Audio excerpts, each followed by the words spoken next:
Here's the first statement.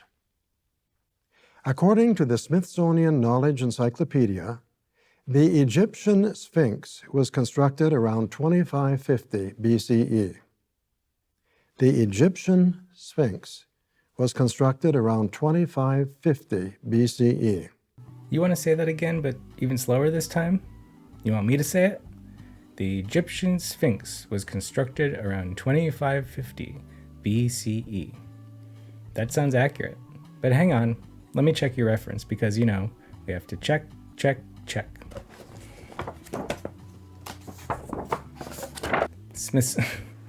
Smithsonian Knowledge Encyclopedia, page 256. This huge statue has the body of a lion and the head of a human. It was probably built around 2550 BCE, but its story is a mystery. And you also just said that you go with encyclopedias, books, magazines, and then newspapers, basically in that order. You prefer encyclopedias. I know I'm the editor, but what's the problem here, Dave? Well, the problem is with the date, 2550. The global flood occurred about 200 years after that date. So what are the chances that the Sphinx survived the flood? Unless, of course, you think that that's how the Sphinx lost his nose. What's your point? Now, these dates are good for you school children to keep in mind when you're writing reports. Sometimes you copy something from an encyclopedia and it gives a certain date, but think about the date of the flood, 2370, so that what you put in your report is as accurate as possible. Dave, I felt like this was going okay, and I was really trying to keep it light. But now that you're encouraging Jehovah's Witness children to not just blindly accept, but also promote the Watchtower's ignorance at school, well, I used to be one of those children. Lying involves saying something incorrect to a person who is entitled to know the truth about a matter. No question about that, Garrett. And I believe that children are entitled to know the truth about the world that they live in, regardless of their parents' biases.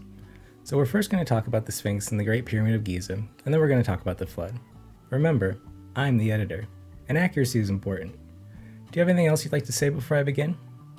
Do the math. Yes, you heard right. Do the math. Now, math may not be your favorite subject, but as we're going to see, someone has to do it. Sometimes, doing the math is the only way we can make a timeline. Perfect. Well, the first dynasty of Egypt was established around 3100 BCE, or 5100 years ago.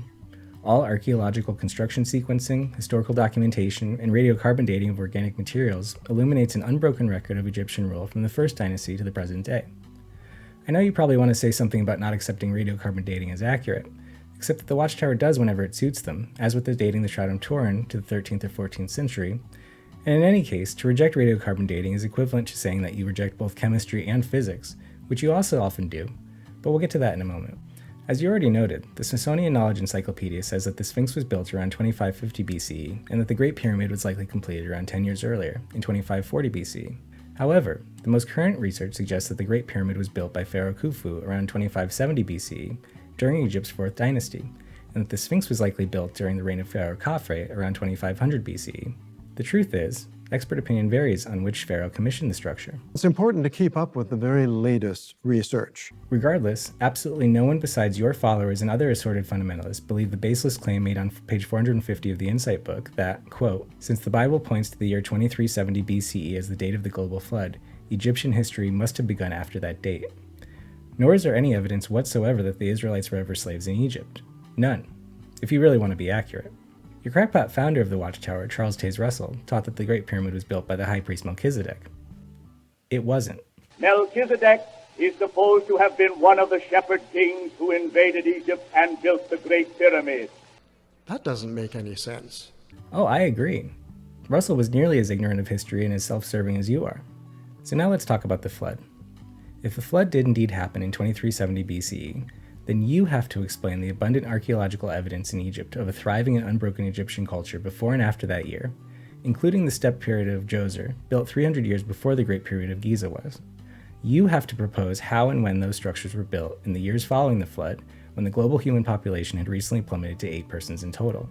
Now, on the surface, that might sound plausible to some, until you think about it.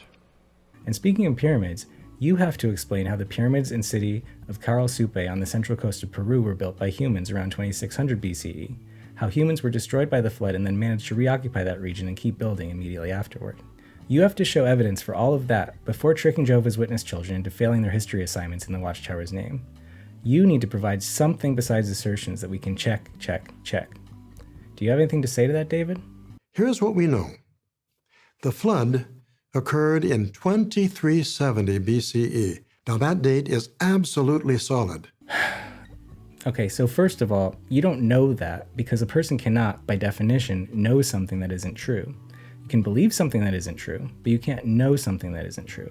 But acting like we know something when we don't is actually dishonest and probably motivated by pride. This is Epistemology 101. Epistemology is a study of knowledge. You probably haven't heard of it. If you'd like to figure it out for yourself, you can look it up under chronology in the Insight book.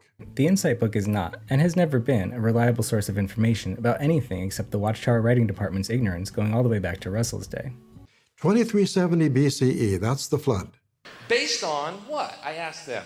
Well, we looked at all the people in the Bible and we added them up all the way back to Adam and Eve, their ages. Well, how fucking scientific. Okay.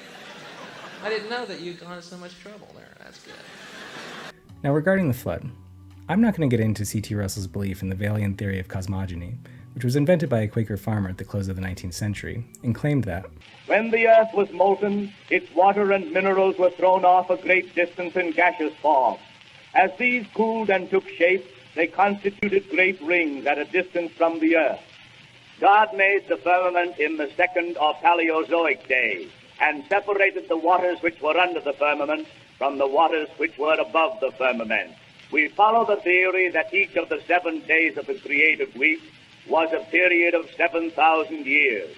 This 7 times 7,000 equals 49,000 years, ushering in a grand jubilee epoch. Okay, I got one word to ask you. One word question. Ready? Dinosaur.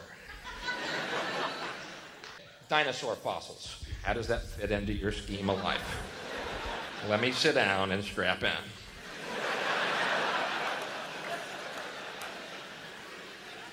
Do the math. Thank God I'm strapped in right now here, man. I think God put you here to test my faith, dude. These rings or belts of water and minerals followed each other as great deluges upon the earth, perhaps thousands of years apart. The deluge of Noah's day was the last, of pure water only. These, according to the divine intention, so increased the pressure on the crust of the earth as to cause it to buckle or wrinkle. These depressions became ocean beds, and the upheavals became mountain ranges. We deeply appreciate the spiritual heritage that was passed on to us by the early Bible students. I'm not going to get into that, even though the Watchtower continues to promote that ignorance to this day, including, once again, to Jehovah's Witness children. In the beginning, there was nothing but one big ocean of water. So we need to speak openly and honestly with each other, not withholding bits of information that could change the perception in the listener or mislead him. Thanks, Garrett. If humans have been on the earth for longer than 6,000 years, then there isn't any particular reason to expect Christ's 1,000-year reign to occur very, very soon. The Watchtower doesn't bring that up much anymore, but it's a fundamental doctrine baked in from the start, and it can't be revised now. I'm not going to bring up the massive amount of evidence for human habitation throughout the planet long before 40 2060 BCE, including at Jericho dating back 12,000 years. I'm not going to bring up the feasibility of 8 people building a wooden shape that is claimed to have been larger than the SpaceX Starship, and I'm not going to bring up any geological, biological, linguistic, or genetic evidence against that hypothesis. I'm not going to do that. Instead, I'm just going to ask you one simple question, Dave, and I really, really want you to think about it. Genesis chapter 7, verse 21 through 23 unequivocally states that, quote, all living creatures that were moving on the earth perished, the flying creatures, the domestic animals, the wild animals, the swarming creatures, and all mankind. Everything on dry land that had the breath of life in its nostrils died. So he wiped every living thing from the surface of the earth, including man, animals, creeping animals, and the flying creatures of the sky. They were all wiped off the earth, only Noah and those with him in the ark survived. Now, if all animal life on earth emerged from Noah's ark somewhere, according to the Watchtower, in Armenia 44 centuries ago, then you need to tell me how every kind of creature on the ark, every single breeding pair, all of them suddenly critically endangered, with each kind of animal having special dietary and climatological requirements, How did all of those animals get to the unique ecological niches where they reside today? In other words, how did two kangaroos hippity-hop from Armenia to Australia, a distance of 7,200 miles, much of it ocean, without leaving behind any trace of that journey in the years following 2370 BCE, and flourish there, and only there? Same for the flightless moa birds of New Zealand, the pandas of southwest China, the emperor penguins of Antarctica, the bison of North America, the codcods of Chile, the lemurs of Madagascar, and the land-bound giant tortoises of the Galapagos Islands. And not just those obvious examples. How did millions of unique and magnificent creatures, most of which cannot fly or swim great distances, make their way to such diverse and specific regions of the world without leaving a single trace of evidence of those post-2370 BCE travels? Because what you're describing is the plot of Homeward Bound, The Incredible Journey, happening recently, on a planetary scale and involving millions of different species. How did that happen, David? Now let's go on to the next one.